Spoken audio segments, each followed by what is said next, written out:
Қаржыны қалай жинақтауға болады? Негізгі 5 кеңес. Табыс аз болса да ақша жинауға болатынын ұмытпаңыз. Бұл өзіңізді қаржылық тұрғыдан сенімді сезінуге көмектеседі. Ал тиімді жинақтау үшін қарапайым ережелерді естен шығармау қажет. Ендеше бүгін қаржы үнемдеуге қатысты кеңестерге құлақ түрейік. Ең маңызды кеңестер: шығынды азайтыңыз, кіріс көздерін сарап жүргізіп, ұтымды тарифтер таңдаңыз және артық шығынға жол бермеңіз.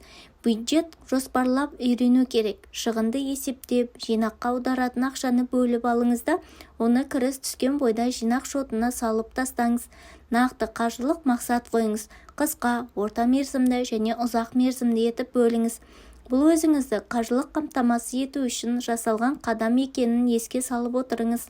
Сонымен ақшаны қалай дұрыс үнемдеуге болады? Ол үшін бюджетті жоспарлаңыз, шығындарды азайтыңыз және пайыздарды пайдаланыңыз. Сатып алатын заттарды мұқият ойластырыңыз. Нақты мақсаттар қойыңыз, бірақ сараң болмаңыз. Шығындарды азайтып пайыздар алыңыз. Тіпті аздаған үнемнің өзі адамның қаржылық жағдайына оң әсер етеді. Бірақ бұл әрекетті тығырыққа әбден тірелмес бұрын бастау керек. Сізде ақшаны үнемдейтін мүмкіндік мүлде жоқ секілді көрініп, жалақы түскенге дейін қалтам шұрық тесік болады деп қорқудың өзі де қате. Ендеше сол ақшаны нөлден бастап қалай үнемдеуге болатынын сөз етейік. Ең алдымен шығындардың қайда кетіп жатқанына көз жүгіртіңіз. Интернет провайдердің немесе ұялы байланыс операторының жақсы жоспарын таңдаңыз. Таксиге немесе дәмханада тамақтануға шектеу қойыңыз. Азық-түлік сатып алуды қайта қарастырыңыз. Қымбат, зиянды тағамдардан бас тарту ақшаны ғана емес, денсаулықты да сақтайды. Бірақ үнемделген ақша бірден басқа нәрсеге жұмсалмауы керек. Фортун журналы атап өткенде, кез келген уақытта толтыру мүмкіндігі қарастырылған банктен депозит ашып қойыңыз. Банк төмен пайыздық мөлшерлемені ұсынса, сіз ұтылмайсыз. Кем дегенде бұл инфляцияны жабады. Шығындарды азайтудан үнемделген барлық ақшаны осылай депозитке аударып отырыңыз. Бюджетті жоспарлаңыз. Ақша жинауда маңызды орынды бюджетті қаржылық жоспарлау алады. Интернетте шығындардың бақылауға және жинақтауды жоспарлауға көмектесетін мобильді қосымшалар жеткілікті. Ал консервативті көзқарастағы адамдар дәптердегі жазбаларды балама ретінде қолдана алады. Сіз тіпті 100 теңге жұмсасаңыз да әр шығынға міндетті түрде жазып отырыңыз. Арада 2-3 ай өткен соң шығындарыңыздың белгілі бір тенденцияларын байқайсыз. Статистикалық құралдарды қолданыңыз және қай категориялар ең қымбат екенін, қандай шығындарды азайтуға болатындығын, тамақ, коммуналдық қызметтер мен көліктерге орташа есеппен қанша ақша жұмсайтыныңызды анықтаңыз. Ай сайынғы бюджетті басқаруды үйренген соң сақтауға болатын соманы дәл анықтай аласыз. Оны жалақы түскеннен кейін бірден шотқа аударып қойыңыз. Мүмкіндіктің барынша ол қаражатты қалаған уақытта ала алмайтын депозитке салған жөн. Осылайша жинақтарды жұмсау туралы ойдан арылыңыз. Сатып алатын затты мұқият жоспарлаңыз. NerdWallet қаржы сайты ұсынғандай сатып алуды мұқият қарастырыңыз. Ешқашан сатып алу туралы жедел шешім қабылдамаңыз. Сіз маркетингтің немесе жарқын жарнама әсер еткен бір сәтті қалаудың құрбанына айналуыңыз мүмкін. Тауар көзге түскен сәт пен оны сатып алу арасындағы барлық уақытты қарастырыңыз. Егер бұл қымбат сатып алу болса, онда ойлануға бір ай уақыт беріңіз. Бұл зат шынымен қажет екеніне көз жеткізіңіз.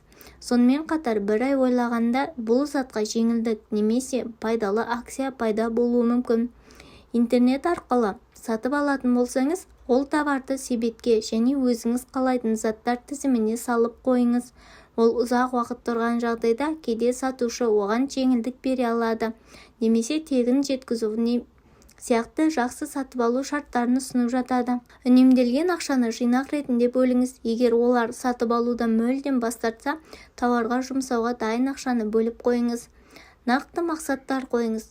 Forbes журналы нақты жинақтау мақсаттарын қоюды ұсынады. Бұл барлық үнемдеудің не үшін қажет екендігі туралы түсінік қалыптастырады және қаржылық мәселелерді жақсы ынталандырады, әрі тәртіпке келтіреді. Бірден бірнеше мақсат болуы мүмкін. Оларды жету үшін қажетті болжамды уақытқа қарай бөліңіз. Қысқа мерзімді 1 жылға дейін, мысалы, жаңа микротолқынды пешті сатып алу. Орта мерзімді 1 жылдан 5 жылға дейін, мысалы, көлікті жаңарту. ұзақ мерзімді 5 жылдан астам айталық беделді университетке баланы оқытуға мемлекеттік емес зейнетақы немесе ақша жинақтау барлық мақсаттарға назар аударуды ұмытпаңыз. Әрқашан ұзақ мерзімді мақсаттарды қарастырыңыз. Тіпті оларға жету үшін 20 жыл қажет болса да мейлі, әйтпесе сіз оларға мүлде қол жеткізе алмайсыз. Жинақ ақшаңызды көбейту кезінде сараң болмаңыз. Дұрыс баланс сақтау маңызды. Осы сәтте шынымен қажет шығындар туралы ұмытпаңыз. Оларды құрбан етпеңіз. Ақша жинау қатаң астемизмді білдірмейді. Ақшаны үнемдеудің мақсаты өзіңізді осы жерде және қазір бақытсыз ету емес, қайта қаржылық қауіпсіз болашақ құру. Шығындарды азайту ақылға қонымды болуы керек. Сіз кез келген ойын-сауықтан бас тарта аласыз. Шкафта бір футболка мен джинсы қалдыра аласыз, немесе жұмысқа 5 километр жаяу жүре аласыз. Бірақ шектен шығып сараң болмаңыз. Өзіңізді қандай да бір жолмен шектеу арқылы нақты қаржылық мақсатқа жету барысында жүретін жолыңызды бұлыңғыратып тастамаңыз. Шығындарыңызды қадағалаңыз және қанша үнемдеуге болатынын анықтаңыз. Жинақ қажет болатын нақты мақсаттар қойыңыз. Пайыздарды алу үшін банктік жинақтау өнімдерін пайдаланыңыз. Сіздерге пайдалы ақпарат болды деп ойлаймын. Міндетті түрде каналға тіркеліп, лайк басып, комментарий жазуды ұмытпаңыз.